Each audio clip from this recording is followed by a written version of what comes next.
ជំរាបសួរបងប្អូនទាំងអស់គ្នាថ្ងៃនេះខ្ញុំចង់ធ្វើការមកបង្ហាញពីគម្រោងផ្ទះវីឡាតូដែលយើងមានទីតាំងក្បែរនឹងរង្វង់មុខការរំដួលជាប់នឹងផ្លូវកបាត់ក្រុង40ម៉ែត្រចម្ងាយត្រឹមតែ200ម៉ែត្រតែប៉ុណ្ណោះហើយនេះខ្ញុំមកបង្ហាញនេះគឺជាគម្រោងវីឡាតូ S ដែលយើងសង់ទៅលើទំហំដីច្រើនខ្នាតមែនទែនទំហំដីយើងសង់ទៅលើទំហំដីចាប់ពី10ម៉ែត្រគុណ20ម៉ែត្ររីឯផ្ទះនេះផ្ទាល់ផងដែរគឺយើងមានទំហំដីគឺ15ម៉ែត្របដ ாய் ទៅក្រោយ23ម៉ែត្រដែលគម្រោងផ្ទះយើងគឺយើងអាចរៀបចំជាកញ្ចក់អង្គុយលេងឬក៏កន្លែងជាបងកន្លែងអង្គុយលេងបានយ៉ាងងាយស្រួលជាមួយនឹងសួនច្បារយ៉ាងធំទូលាយផងដែរអញ្ចឹងអតិថិជនដែលគាត់ធ្វើការចាក់អារម្មណ៍ពីវីឡាតូ S ដែលផ្ទះយើងមានទំហំដីធំអាចអញ្ជើញមើលផ្ទះនេះផងដែរសំណង់យើងគឺសង់បានពី70ទៅ80%ហើយអញ្ចឹងអតិថិជនដែលគាត់ធ្វើការចាក់អារម្មណ៍វីឡាតូ S នេះគឺយើងនៅតែរក្សាការប្រម៉ូសិនដដែលបញ្ចុះតម្លៃលើការរំលោភគឺ$10000ហើយសម្រាប់ការបង់ប្រាក់គឺយើងបញ្ចុះតម្លៃរហូតដល់15000ហើយនឹងបង្គោលប្លង់ជូនភ្លាមតែម្ដងអញ្ចឹងអតិថិជនដែលគាត់ចង់បានវីឡាតូ S ដែលយើងមានទំហំដីធំមានច្រើនខ្នាតហើយជាមួយនឹងការរៀបចំជាសួនច្បារកញ្ចក់អង្គុយលេងគឺអាចមកជើញមកមើលផ្ទះនេះផ្ទាល់តែម្ដងអញ្ចឹងសម្រាប់ពុកម៉ែបងប្អូនដែលគាត់ធ្វើការចាក់អារម្មណ៍ជីផ្ទះដែលមានអាងហែលទឹកវិញឥឡូវនឹងខ្ញុំចង់ធ្វើការទៅបង្ហាញពីគម្រោងផ្ទះមានអាងហែលទឹកម្ដងសូមអញ្ជើញហើយនេះគឺជាផ្ទះគំរូយើងផ្ទាល់តែម្ដងដែលទំហំដីគឺខ្នាតតែមួយទេដែលទំហំផ្ទះយើងគឺយើងសង់ទៅលើទំហំ8ម៉ែត្របដ ாய் ទៅក្រោយគឺមក15ម៉ែត្រចុច6ផងដែរដែលយើងមានជាផ្ទះនេះផងដែរគឺពុកម៉ែបងប្អូនដែលចង់បានផ្ទះដែលមានអាងហែលទឹកគឺអាចមើលផ្ទះនេះផងដែរដែលសំណង់យើងគឺសាងសង់រួចរាល់100%ហើយអញ្ចឹងពុកម៉ែបងប្អូនអាចអញ្ជើញមើលបានផ្ទះគំរូយើងគឺយើងរៀបចំរួចរាល់ហើយជាមួយនឹងឥឡូវយើងទៅមើលផ្នែកខាងក្នុងតែម្ដងនេះគឺជាផ្ទះ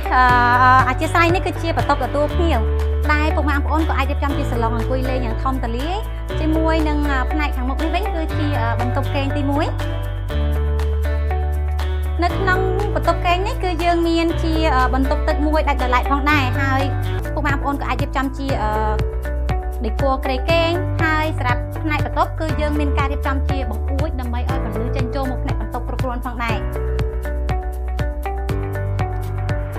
នេះផងដែរគឺជាបន្ទប់គេងទី2ដែលបន្ទប់គេងទី2នេះគឺយើងមានសភាពធំទូលាយពុកម៉ែបងប្អូនអាចរៀបចំជាបន្ទប់មេគ្រួសារក៏បានដែរព្រោះអីយើងមាន space ធំទូលាយអញ្ចឹងបន្ទប់គេងទី2នេះយើងក៏មានជាបន្ទប់ទឹកមួយផងដែរ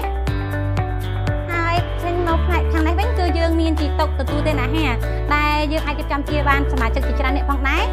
ផ្នែកត្រង់នេះវិញគឺជាផ្នែកផ្ទះបាយដែលដេគ័រទូតាំងលើក្រោមនេះគឺយើងរៀបចំយ៉ាងស្រស់ស្អាតមែនទែនអញ្ចឹងបងស្ត្រីដែលគាត់តែងតែប្រាថ្នាគឺចង់បានផ្ទះមួយដែលស្អាតហើយ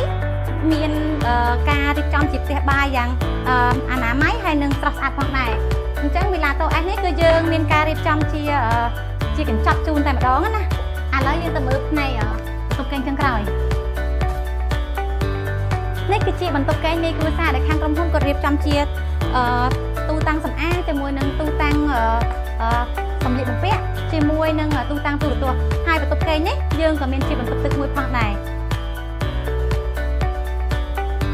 ហើយយើងក៏មានជាផ្នែកទ្វារក្រោយដើម្បីចេញចូលទៅផ្នែកអាងទឹកឬក៏ផ្នែកខាងមុខផ្ទះអញ្ចឹងបញ្ជាក់ជូននៅផ្នែកខាងក្រោយនេះយើងក៏មានជាបន្ទប់ទឹកមួយដាច់ដោយឡែកសម្រាប់បរិវេណទីតាំងខាងក្រោយនេះគឺយើងមានជា